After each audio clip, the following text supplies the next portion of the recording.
You're listening to Rise of the Independents, the podcast dedicated to agencies, their clients, campaigns, and partners on the rise. ROTI is presented by MiO Marketplace, a sales enabling tool to help agencies and their teams find, keep, and grow their business. And now here's your host, Sean Halter.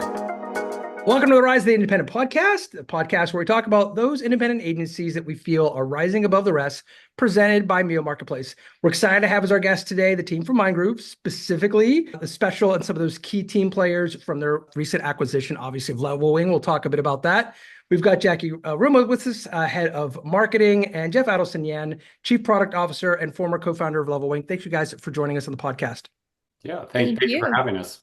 Jacqueline, we posted some recent content. We had a chance to chat with you over the last couple of weeks as well. We had a chance to talk a bit about the agency, obviously some things that you guys are doing, some things that you guys feel like help you kind of stand out from the rest as well. Let's start with you with this first question. We call it Hot or Not, and these are basically talking about trends. You know, what are some of the trends you see happening in the marketplace right now, whether those are good and bad, and why?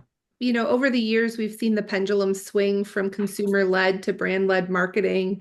And I think over the past several years, we've had a huge swing towards consumer-led. And I don't know if it's ever going to swing back at this point. And part of that is the evolution of AI and the impact that that's having. Also, the value and the breadth and depth of ways that people are using social media these days. It's really the consumer's in charge, and we need to adapt. Jeff, I'm going to take a slightly different pivot on really the next question. As I mentioned, we got the chance to talk to Jackie a couple weeks ago just about the agency a bit itself. This next question is called Hey, That's Me. It's really a chance to talk a bit about more what you do, why you do it. But you were a founder of an agency called Levelwing that was recently acquired by Mindgruve. Talk about that just a little bit, if you don't mind, how Levelwing came about, whatever you're comfortable with talking about as far as how the acquisition took place, and then really what do you kind of look forward to from here? I am what I would describe as probably an accidental founder. So I started in the industry about 28 years ago at a startup, one of the first online coupon companies. And there I really developed a love for data, although we didn't have big data teams, not like the currency that data is today. And then fast forward to 2002, my co-founder, Steve Parker, and I really saw just gaps, not necessarily in how media was evolving, although that was certainly the case, but gaps in measurement. So like we famously joke that at the time, one of the prevailing metrics was hits, and not really anything more meaningful than that for the most part. And so we started the agency by helping brands make sense, make better use of the data and take action upon it. And from that, it allowed us to develop a media practice. If we were weighing in on, what media teams and media agencies should be doing, clients started asking, well, can you do this for us? The answer became yes. And we built out those capabilities. The same is true for creative. Part of what was interesting to me in coming together with Mindgruve, really from a holistic view, were a few things. One, they were working on their technology simultaneously, what they had called system, and they were going about solving a lot of the same problems that we were, but from different angles. So when you put them together with our technology Sightline, there really was less overlap and more sort of complementary sort of solutions that we've now brought together under the Sightline name. And then also just stepping back bigger picture, this allows us to do things more at scale, right? In a smaller, call it 75-person organization, there are only so many layers. You develop really good talent. If your leaders don't move on, there's kind of nowhere to go. It's interesting for you to kind of talk about that technology piece and obviously the tracking piece and everything that kind of took place there. I'm an old salty veteran of this industry. I remember when I was running an agency and we were using Max Point and Millennial. And I remember a client was like, can I get a report of where these ads actually ran? And they were, at the time, they were like, yeah, we don't actually provide that. I mean, it's like, it's almost laughable to think at this point that that's where things sat, that there was that little level of transparency, but it's certainly been fun over the last, really, I would say probably 5, 6, to your point, maybe the last decade, to see how that's evolved, the ability, not necessarily for us to track consumers, but for us to get a better understanding of what their behavior is trying to tell us, because we all know that the advertising business is what drives a lot of the content that we want to consume. It's not free. And most of us, if we're going to get pushed an ad, we'd much rather have something pushed to us that at least we have some likely interest in. That's where, to me, TikTok has kind of almost taken this to a different level than I really kind of experienced with Meta and those. And AI will certainly make that even more interesting. Jacqueline, you and I talked a bit about AI again on some of our last conversations, but I'd ask this next question kind of you. Where do you see AI playing some role, whether it's in some of the things that Jeff just talked about, or really just in media in general? What's your thought process when it comes to that? Sure. I think a lot of people don't realize AI has been playing a role in media for several years already. A lot of the automation that you have with Google, with Meta, with some of the bigger major partners are based on AI models to optimize campaigns towards the best users to convert. And so the evolution of that for me is exciting for agencies, especially in the place where we're starting to test into these closed environment AI spaces, where we can really protect the client's data, but really more quickly get to know what's happening in their business and take all of that big data we have access to and all of the thousands and hundreds of thousands of rows of code and data and navigate those into easily accessible insights that we can act on. So I think the evolution of that closed environment AI is a big game changer for agencies and for brands alike to be able to act more quickly as we move forward. You know, Jeff, you're a data guy, obviously. That's what you just kind of said. This last year, especially with AI, has been fascinating to me. We got a stain on our table. This is going to seem like a strange way to start a question. We got a stain on our table. So normally what I would have had to done is like go to Google and like type in, there's a weird stain on the table. Like, what do we do? You can take a picture. You can literally send that to ChatGPT and it's going to tell you what it is, how to fix it.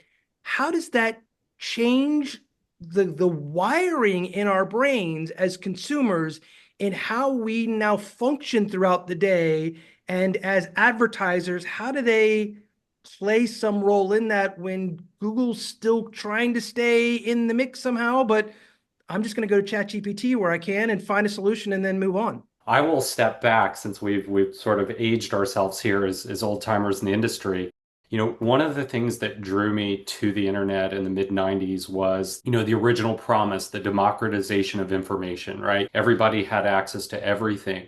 And I think what we found, and you mentioned this, Sean, what we found is this trend, this movement to hyper curation, right? If we're going to give away the content for free, we've got to find ways to monetize it. So hyper curation of content, hyper curation of ads, and that cuts both ways, right? I think on the positive, you get things you want and you interact, and the downside of that is this big expansive world gets really, really small. I no longer have, you know, I'm not going to get shown things that might be novel or different or challenge my sort of frameworks for how I think, and so that just gets pushed out to other people or, you know, held behind the walls from me. I think AI is antithetical to that. So it's finally delivering on the original promise, which is making the web expansive, making information, you know, truly, truly expansive for everyone again. So look, we're just scratching the surface on what's possible. But for me, it's sort of a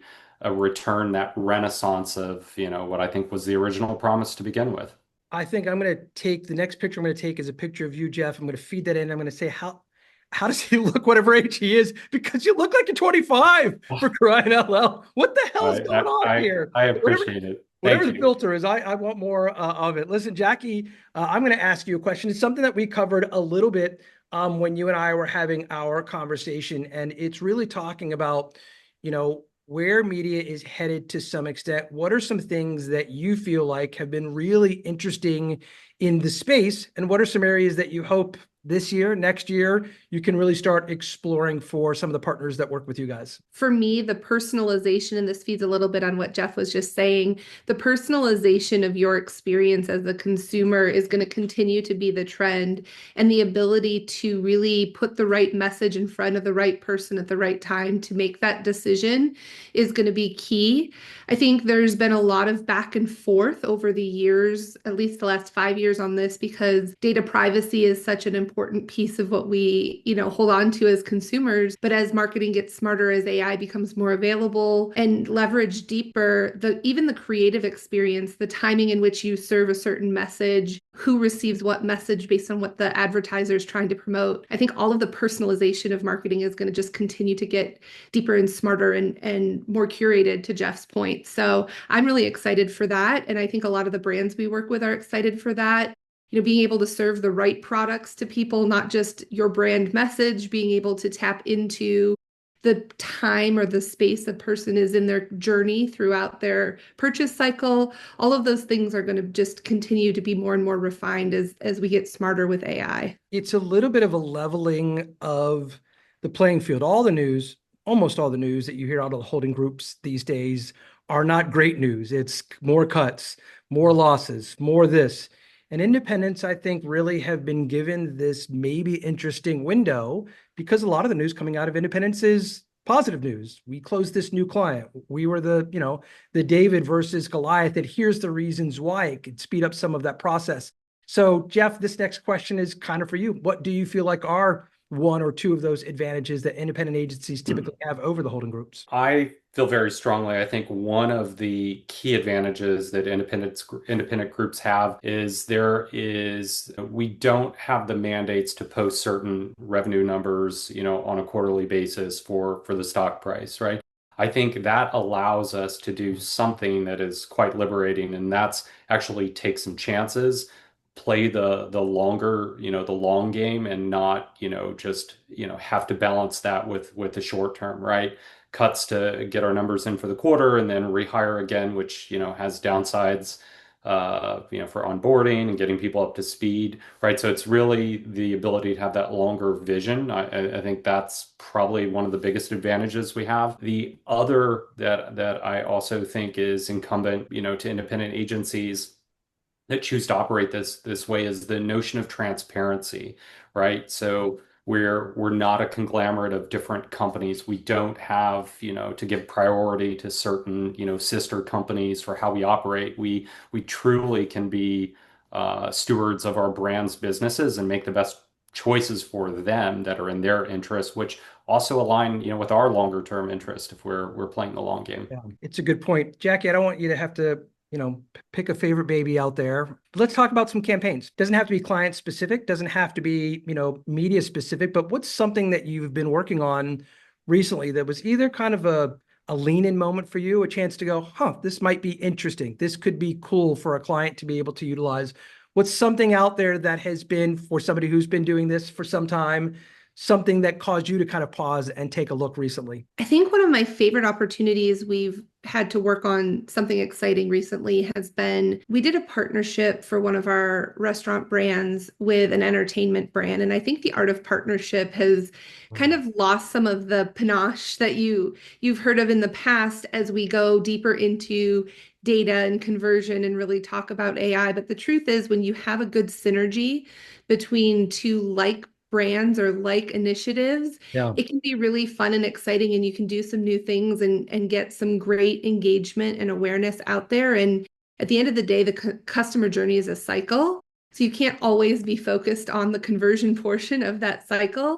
And having those partnerships and those opportunities to lean into one another can really drive business forward. And so I would say that recent partnership has been very fruitful for our client and really exciting to see out in the market. I love that pick. When I was in radio sales, when I was probably Jeff's current age, I have no idea, I was 22.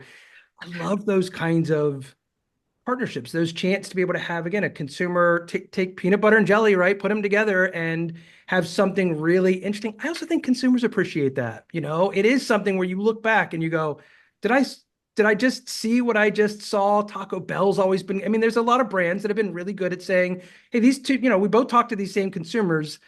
Let's move beyond the spots and the dots. Let's move beyond the typical, I need 150 grips, for these next 2 weeks. And let's find something outside of the norm. I think social has been a great chance to be able to do that. Let's talk about something a little bit fun. We call this Go for the Gold. Award season, is about to start picking back up, maybe again, a little bit. Advertising Age just recently had their basically small agency awards. Jeff, where's the role of the awards played some part in what you guys have either previously done over at Level Wing, or just what's your own personal interpretation of them? And then a quick follow-up, if you don't mind. If you could build your own award, what'd you pick? So awards for us have not they have not been a big part, honestly, for how we have gone about our work. Not to disparage the awards out there. I think I look at the ones that actually celebrate outcomes and sort of meaningful progress, if you will, sales, revenue, whatever the goals are. I love those, right? Because that's the, where the rubber meets the road. If I had to create an award, I'm going to take this in a totally different direction. Let's hear it. Right. So as an agency who derives a lot of our revenue through media planning, buying, and optimization services, Yeah. I'm going to park that and say, like, if we step back and we're just being honest, paid media accounts for maybe 5 to 20% of a brand's total revenue, right? And yet that is where a lot of brands, that's where a lot of ad agencies historically will invest their time and their treasure, right? So what does that mean for the other 80 to 95% of the revenue that seems to come in the door anyway? I think that is a bigger focus. And I think if I were to create an award, I would want to look holistically at the entire business, right? So agencies are notorious for, touting their partnerships when Sure. things go well. We built you this great campaign, we drove people to your site, to your stores. But it's funny how that quote unquote partnership ends if, sales don't follow through, right? Agencies did their jobs and this was on the brand, this was on the client. Right. I think I would want to see an award that really holistically looks at how an agency partners, not just for, call it the pre-purchase, but, things that they can do to help the brand optimize at that moment of purchase, and then also post-purchase, right? How to improve satisfaction, how to know when to get customers back in the door, or upsell or repeat sell, those sorts of things. So I would say something that holistically moves the needle. Maybe it ladders up to, call it lifetime value. It's a great point. It's also always a reminder. Most of those awards, not all of them, but a lot of them, of course, are wrapped around creative. It's the shiny penny you get to look at. But, you don't always hear of award after award about this incredible media campaign, or to your point earlier, Jacqueline, about this really great cross partnership. And those, they play a critical role. That question kind of dovetails into my next question for you, Jacqueline, which is, there is this push pull sometimes between what is more important, the creative or the media campaign that comes behind it. You can show it to all the eyeballs you want. If it doesn't resonate, it's not going to move anything. I remember, again, running an agency and having a client say, nobody called. And so it's like, great, well, let's run some creative where we're giving away the product for free, right? No strings attached. And let's see if people call. And of course it was like, well, no, we can't do that. So where do you see that push pull, Jacqueline, from your perspective, again, between either creative and or media strategy, and how do you try to have some of those conversations with those teams out there to ensure that they're both aligned? I'm a strong believer in the collaboration of media and creative. I don't think you can have strong one without the other. One of the ways that we have been able to combat some of that is, instead of briefing media and creative separately, we believe strongly in a shared brief. If everybody has a clear understanding of what the client's business goals are, and we're on the same page of what we're trying to achieve, both creatively and from a media perspective, we should be working from one set of direction. And so we've kind of done away with the separate briefing and really looked at it as a single holistic brief.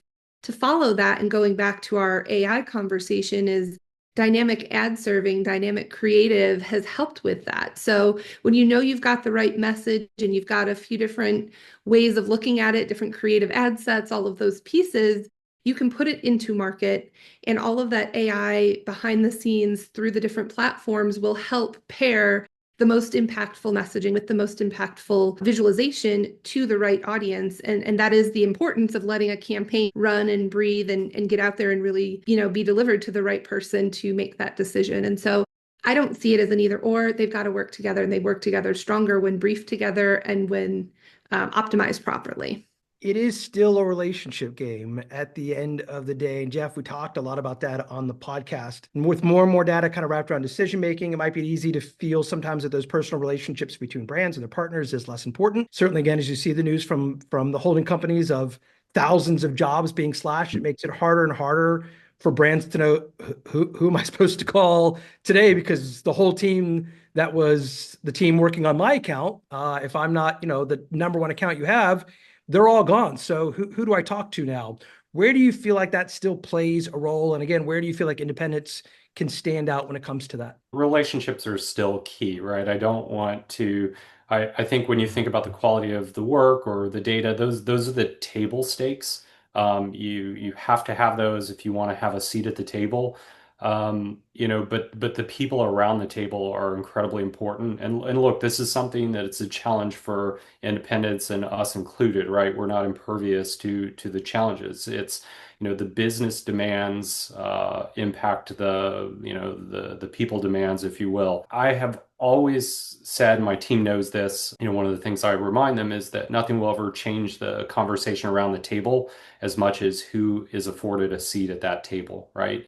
And so the things that you gain over time, and understanding of the client, understanding the unspoken values and the things that are important, the aspirations, the fears, the concerns, those don't come overnight. They happen over time. We often refer to them as intangibles, and they're really not. I mean, they're skills to build those relationships. They're critical. You can't have one without the other, right? At the end of the day, we are people trying to connect with other people and do so on behalf of the brand. So it's not an either or. Jacqueline, I'd ask you kind of some of a similar question to that, which is obviously you're dealing with media reps on a pretty regular basis, as is obviously your team. To some extent, that relationship piece has gotten a little tricky there sometimes as well, with cuts that have taken place at many of the larger media groups that are out there. And so while our audience is both brands and other independent agency owners, we also have a lot of media reps and their managers that listen to our podcasts as well. What's a piece of advice from your perspective that you feel like would be important for them to know, whether it's with you and in your team, in building that relationship? Because of course, once the buy is taken place, right, it's not the right time to be calling going, why didn't we get on the buy? So what advice do you feel like you could give to those out there that want to make sure that at least they've got an opportunity to be heard? I'm a fan of the keep it simple method. And I truly do believe we learn most of what we need to know in life in our kindergarten years, right? So I would apply those same principles to relationship building between agencies and media reps or any vendors that we're working with. And that is, when you're talking to someone about something you'd like to bring to the table, always focus the conversation on what's in it for them, because we are all very limited in time. It doesn't matter if you're vendor side, agency side, brand side. It's all the same. We all have a limited amount of time. And if we're spending a lot of time talking about what you're trying to pitch to me instead of what I might need from you, we're wasting that time, and it doesn't feel like it's a productive use of everyone's time. So I would just say apply some of the early learning and development principles to your everyday life, and you're going to go far with that. Jeff, talk about the acquisition a little bit more, if you don't mind, just as far as where your spot kind of now fills within this greater good. Obviously, sitting in the position that you were in, now you're integrated into a larger group for many of the reasons that you just talked about. Speak a little bit about where your role kind of comes into play and kind of what your plans or thoughts are as you guys head into 2026. So my role specifically has, I will say, morphed more into focus on product development. And for us, product development is what we've talked about, Sightline. So Sightline is a suite of data science tools that's designed to help brands gather insight, get prescriptive actions, not only pre-purchase, but throughout the entire customer journey, right? Even at the moment of purchase, post-purchase, as I alluded to. And we wrap that with data science as a service. So it's not, here's an off-the-shelf technology, go implement it and good luck. It is really helping brands, with white glove service every step of the way, get better intelligence and take better action on that intelligence, right? That really is the differentiator for any brand moving forward. Everything happens so fast. The purchasing of media has largely been democratized. So, small brands, upstart brands can compete against, the behemoths. So what differentiates or sets, one brand apart from another? It's the quality of their data, how fast they get it, and how fast they take good action upon it, right? So my role is focused on that. That really, I think, is the future, not only for our company, But as you think about, as there's greater proliferation of AI and machine learning and automation, like that is the future of all businesses. So that's squarely where I'm spending the majority of my time these days. We're going to let that acquisition sink in a bit. We're going to come back to you at a later date, Jeff, and have you spend a little time talking to us about the process itself when you're comfortable. It's got to be scary. Most agency owners that are building an agency are trying to figure out, how do you navigate? Do you stay the size? Do you build? When an opportunity comes, do you take it? What are the parts, and pieces that create both angst and excitement around that? We'll let it, gestate a little bit longer before we make you give us some feedback on that. But you did talk a lot about the tool piece. Jacqueline, from your side, obviously, again, you've got a lot more tools potentially available to you. And again, as you're working your way with those tools, what's something else you hope gets invented? What's this piece where either you and or your team are like, I wish, for me, again, using that example of ChatGPT, I wish I could take a picture of this thing that's screwed up on my table and have somebody tell me what it is, so I don't have to call the table doctor to come out here. What's a tool that you feel like, gosh, I wish I had something that did this? I think for me, we have a lot of really exciting tools to navigate media and media effectiveness. So I'm going to flip the script a little. Fair enough. And I would love to have easier, more regular, more insightful access to creative performance. So I don't know exactly what that looks like. Yeah. And there's definitely ways where we can say, okay, this asset is performing better than this asset, and this type of visualization is performing better. But to really dig into that piece of creative that's living and breathing. We have this a little bit in SEO when it comes to website, where they can say, okay, people are dwelling at this part of the asset, or this part of the website, or I'd love to have that from a creative perspective in our campaigns in real time, so that we have a little deeper insight into why things are performing better than other things. Gone are the days of a focus group where you bring 50 people into a room, right? That's right. Ask them something, but very exciting and interesting. Last question, you guys, as we start to wrap this. It's called Party of Four. You get to attend a marketing mixer of some sort. I'll be there. All of us will be there. You get to each bring one extra person to kind of sit at your table, or to see speak at that event. They could be alive, no longer with us, somebody real, somebody not. Who would you pick and why? Jackie, I'm going to stick with you for that one. So I saw this person speak several years ago at some agency events that we had, and I just think he is fabulous and just brings some wild thought to the table. So I would say if I got another opportunity to sit down at a small table, I'd want to sit with Shingy and just listen to him wax poetic on the social space a little longer. Oh, he'll really appreciate that. I love David. He's such a unique voice in this industry. He'll definitely appreciate that. Jeff, from your perspective. Can I bring two people? If I could bring two. Oh two. my God, like a typical agency owner, you get one ticket. Bring more. Now go ahead, bring two, go ahead. You know what? I would bring Trey Parker and Matt Stone. And I say that not historically as a South Park fan, but the fact they've been doing it for 27 years, they have complete creative control still.